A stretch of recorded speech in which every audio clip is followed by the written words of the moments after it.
Hey guys, welcome back to the channel. Today we have a 2007 Toyota Camry.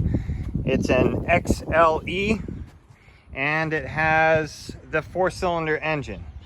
Well, the power steering pressure hose has developed a leak, so I'm going to show you how to change the power steering pressure hose in this 2007 Toyota Camry when we come back.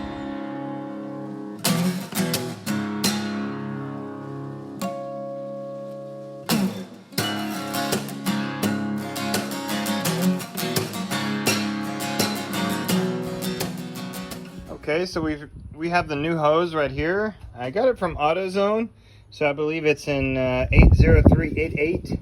This is for, like I said, 2007 Toyota Camry XLE with a 4-cylinder 16-valve engine.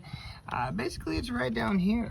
Okay, if you can see, let's see if I put my finger where it is. My fingernail is pointing at the bolt.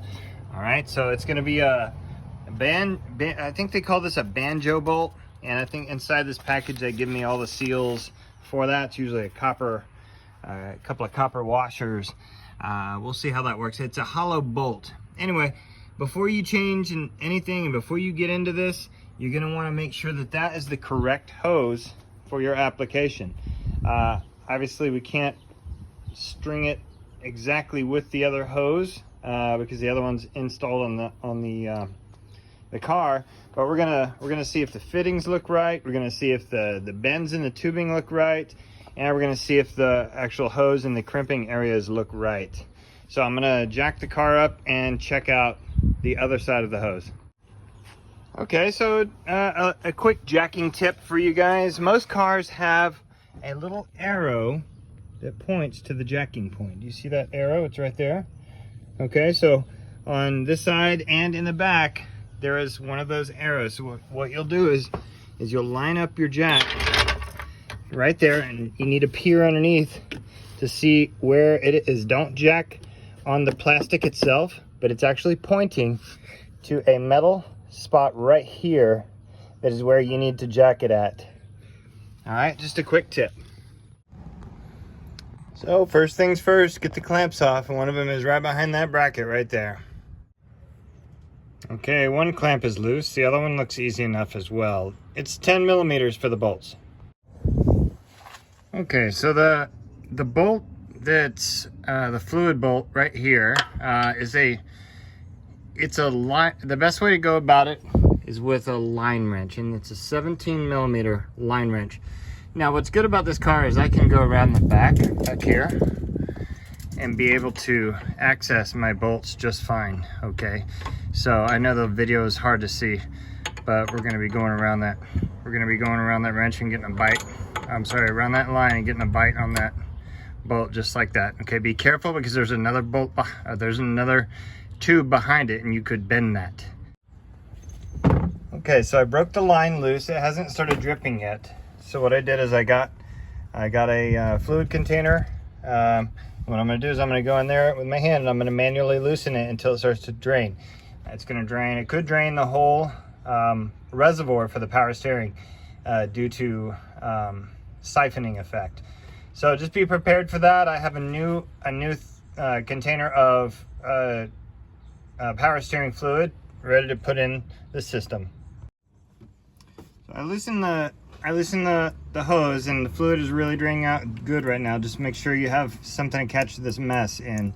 You don't want to mess up your driveway. I did a little bit, but we'll clean that up later. Okay, while that's draining out, what I'll do is, as you can see, the reservoir is emptying. It's emptying through the pump and everything else. So what I'm going to do now is loosen that bolt down there to get the rest of the hose off. So the top bolt's going to be a 17 millimeter as well. Go ahead and go at it from here. I already tried the other way. This way allows me to get right on the top of the bolt. So do it this way, okay? Okay, so as you can see, it's the same hose. It's the same hose. So what you're going to have to do is take a look at your hose. There's a little O-ring right down here on the bottom. You're going to need to install that O-ring right here, being very careful around this fluted area right here. You don't want to cut that. And just like I thought, there's a kind of a two-sided washer thing that goes here. Don't reuse this. I believe there's a new one in the pack. If there's not a new one in the pack, reuse it. Okay, but I think they came with two copper washers. You see that? So basically we're gonna inspect this, make sure that we have good clean sealing surfaces on that, and we're gonna reinstall everything in reverse order.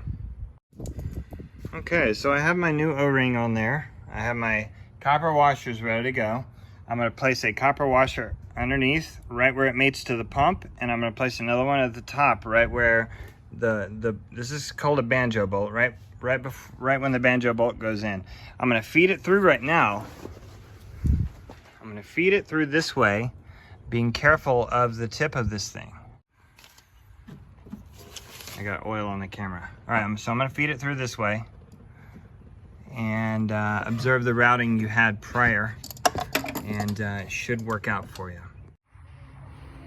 Okay, so what I did is I installed the bottom fitting first, and but I did not tighten it all the way. I got it bottomed out and then I backed it off. And the reason why is because now I have to get this hose and manipulate it into its place, and I don't want it fighting me, okay? I don't want it fighting me, and I don't want to put an unnatural kink and bend in the hose by doing that. So what I'm going to do now is I'm going to put one crush washer, a copper washer on either side of the banjo fitting, and I'm going to place the banjo bolt in at the same time. Make sure you don't lose those copper washers. Okay, it was a little difficult getting it on, but make sure you got both of your crush washers in there. It's hard for me to get a good focus on that spot right there. There we go. Yeah, make sure you get both crush washers in there and tighten it up, and when it's tight, give it about another quarter or a half turn, and then we'll see if it leaks. If it leaks, I'm going to tighten it more. But next step, I'm going to move on to the bottom, where I will finish up tightening with my line wrench on the bottom side. Okay, so the way we bleed the system is we're going to refill that reservoir. We're going to turn the wheels right to left, right to left, right to left, and keep adding until we go right to left, right to left, right to left, and we don't need to add anymore, and it stays at the full line. So what I did is I filled it all the way up to the top. You can see the bubbles. Okay, so we have everything filled up here. We haven't started the car yet, but what I'm going to do is we're gonna turn the wheel right and left, and what that's going to do is it's going to draw fluid in here. It's going to draw fluid into the pump, and it's gonna draw fluid without pumping the pump. It's gonna draw fluid through the system and dump it back in there and purge the air before we start the pump. You really don't want to start a hydraulic pump like that with air in the system. So go ahead and turn all the way right and all the way left, and as you can see, what's happening is all the air is coming out of the system as it draws in fluid. Keep going back and forth. Now, when you do that, be sure that there's nothing in the way of the wheels when you do this. Okay, make sure all of your jack stands are gone. And as you can see, it's bubbling as he turns right and left. And we're preventing our pump from cavitating at this point. And the fluid levels is dropping. So what we're going to do is we're going to top up our fluid level, and once it's topped up, then we're going to go ahead and start the car again, and this will be finished. Okay, just did a high pressure test, and as you can see, I don't know if you can see, but there is no leak coming from here, so I'm going to check the very bottom, and we're going to see if there's any leaks. That's from earlier. This leak is from earlier. But the last step is to check for leaks. And if you have leaks, you're going to tighten the affected area just a little bit. So